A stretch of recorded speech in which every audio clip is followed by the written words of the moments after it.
Direto da redação. Rio de Janeiro, Brasília, porque hoje o nosso correspondente de Brasília está no Rio de Janeiro, mas acompanhando os acontecimentos no Congresso Nacional em Brasília. Eu já estou aqui com o economista Wilson de Souza. Bom dia, Wilson. Bom dia, Roberto. Tudo bem com você, meu amigo? Prazer novamente estar aqui. Hoje, aqui no Rio de Janeiro, amanheceu frio a beça aqui hoje no Rio, mas estamos aqui, meu amigo, sempre para a gente poder trocar essas informações e passar sempre a melhor notícia aí para nossos ouvintes. Nós estamos diante do efeito daquele ciclone extratropical lá no sul, mas que está refletindo aqui na região sudeste, então está derrubando mais a temperatura, trazendo chuva, ressaca. Mas o ciclone ontem parece que deu uma passada também por Brasília, na CPI das pirâmides financeiras. E o Gladson Acácio, que é denominado pela mídia brasileira como o faraó dos bitcoins, me parece que ontem ele prestou depoimento. Você acompanhou, Wilson? Roberto, teve o depoimento dele, na CPI das pirâmides financeiras, eu costumo falar, sempre para as pessoas que a gente tem que estar ligado, por exemplo, o chamamento da CPI das pirâmides financeiras, teoricamente, não seria para Gladson, porque Gladson não é uma pirâmide financeira, não foi provado nada ainda a esse respeito, e nem fraudou ninguém, nem lesou nenhum cliente, até porque também a empresa dele foi paralisada. Mas, de qualquer forma, ele foi convocado, para prestar um depoimento à CPI. Num primeiro instante aí ficou meio confuso, porque a data não seria aquela, mas enfim, ele foi, e na verdade ele começou uma palavra dele. Todos os clientes, eu falo aqui também como cliente, queria escutar a voz de Gladson. E Gladson, ele deu o seu depoimento lá. No primeiro momento, o presidente da comissão, que é o deputado Áureo Ribeiro, fez o questionamento a ele, fez algumas perguntas a ele, deixou ele muito à vontade se ele quisesse responder ou não, qualquer pergunta, mas Gladson estava, que era uma preocupação que todos nós tínhamos aqui, ele está lúcido, ele está ciente, apesar de 2 anos, em reclusão, mas ele falou muito bem toda vez que ele foi questionado sobre as coisas. Então, assim, o relator também da CPI, o da CPI também, fez um questionamento também dentro de um limite de respeito, dentro de um limite ali, de respeito ao Gladson, que está preso, por várias... ele está sendo indiciado por vários crimes que nenhum desses crimes ainda foram provados.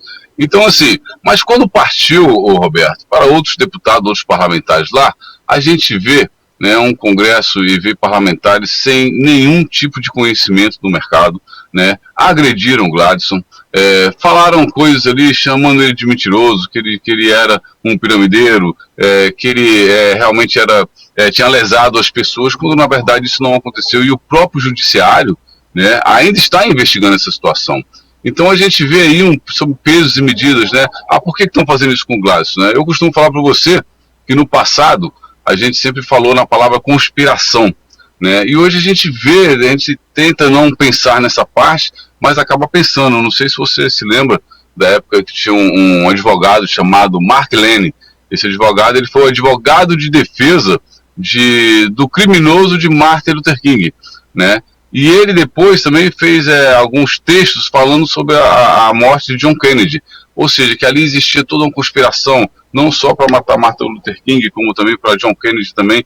Então a gente vê também um parlamento hoje aqui, meio que assim, eles já tomaram a decisão, então o Gladson é um criminoso, enquanto o judiciário ainda não tomou nenhuma definição. Então a gente vê um congresso despreparado, deputados que não conhecem do mercado. Gladson, quando pontuou sobre o mercado, sobre os questionamentos que foram feitos a ele muito tranquilo, ele respondeu aquilo que tinha que responder. Quando foi ofendido, ele também, teve a sua exaltação ali naquele momento ali, e na hora que ele ia para esse debate, os deputados, você tem que estar aqui calado. Então a gente veria uma certa manipulação, uma CPI que, no meu ponto de vista, cai em descrédito, porque o que esperar de um relatório, de uma CPI dessa, onde uma pessoa que vai lá para dar um depoimento já sai de lá como um acusado, Então, assim, teve alguns pontos, dentro da fala de Gladson, alguns questionamentos de alguns parlamentares que realmente não fez muito sentido no meu ponto de vista. O Wilson, eu olho com muita cautela essas questões de CPI no Congresso Nacional, porque geralmente são palanques, né? Tem CPI que é palanque para deputado aparecer. Exatamente. Então entra fazendo pré-julgamento, não investigou nada, vai com base em interrogatório, vai com base no que mídia informou, e nem sempre a mídia ela é muito cautelosa naquilo que informa. Existe ali uma mistura, é muito difícil você separar o que é notícia e o que é ficção. E eu tenho muito cuidado até abordar esse tema das pirâmides e essa questão envolvendo a GAS especialmente, porque justamente assim, eu careço de elementos de convicção, de elementos para provar que isso é pirâmide financeira. Porque se você não tem cliente lesado, se ele pagou todos os rendimentos durante uma década, eu não posso dizer que a pessoa formou uma pirâmide que ela iria estourar daí a alguns anos. Não posso, porque eu não posso julgar ninguém por presunção, né? E o que está acontecendo aí é isso, é com base já nesses noticiários de mídia, é deputado querendo transformar isso em palanque e pegando alguém que está preso, porque ele deu depoimento do presídio, não foi? Ele está de dentro do presídio de segurança máxima. Sim. É sim. Como você colocar alguém algemado com as mãos amarrado num tronco e chamar para briga. Vem pra briga. Aí o cara não vai e chicoteia, dá soco no cara. Então, assim, não há paridade de armas nisso daí, né? Então, eu concordo quando você pontuou isso. Mas tem uma questão aqui que eu preciso que você me responda, se você souber. É por que ele foi o primeiro convocado para prestar esse depoimento nessa CPI? Ô Roberto, o que eu vinha conversando, né? Eu conversei anteriormente com um advogado, né, que é o doutor Davi Figueiredo, e ele se colocou, me informou que eles estavam planejando, né, fazer esse bate-papo para realmente preparar a Glácio nesse momento, mas foi surpreendido com essa convocação. Particularmente eu falo para você, achei muito precipitado. Eu acho que Glácio ele poderia, né, até porque, como eu falei, ele não se configura como pirâmide financeira e nem como lesou o cliente, então nem nessa CPI ele tinha que estar. Mas, enfim, já que ele foi convocado, ele se dispôs a falar porque ele queria falar para os clientes também. Mas, assim, foi muito precipitado, porque ninguém falou nessa CPI ainda. Na verdade, quem fraudou o sistema, quem deu golpe nas pessoas, nenhum deles foram fazer o depoimento ainda. A CPI falou que vai chamar o Banco Central, que vai chamar a CVM, que vai chamar... Nenhum órgão desse ainda participou e, de repente, Gladson, né, pego ali e entra, né? Vou botar você até como uma cobaia ali, é o primeiro a falar na CPI. Eu achei muito precipitado, eu achei realmente assim, poderia esperar, ele poderia falar mais para o final dessa CPI, até porque ele não faz parte desse contexto que a CPI vem investigando, que é de pirâmide financeira, né, e uma empresa que deu golpe nas pessoas. Então, assim, realmente... eu não concordei, né? Quando eu vi aquilo, eu liguei para o advogado, mas o que está acontecendo? Por que ele vai depor agora?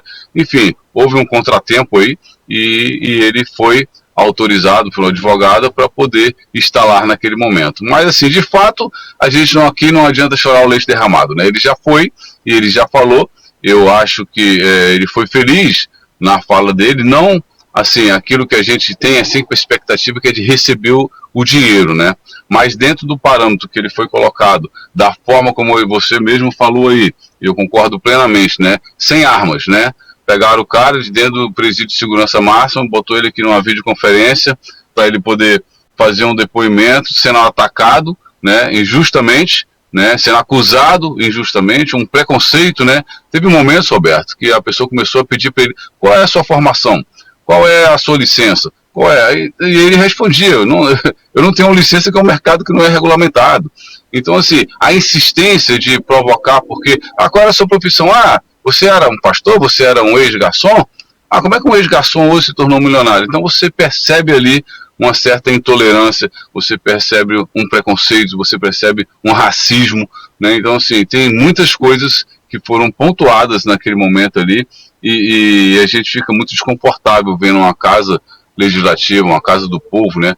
Uma casa ali, a Câmara dos Deputados, que tem a representatividade do povo, fazendo acusações levianas, fazendo acusações de fato que ainda está um processo aberto e sendo julgado pelo judiciário sem nenhuma conclusão. Glácio está sendo acusado de várias coisas, mas até agora não foi provado nada contra ele, e aí vem parlamentares, como você falou, fazendo da CPI de palanque, né? A gente viu várias CPI no Congresso aí, a gente viu a CPI aí da Covid, né?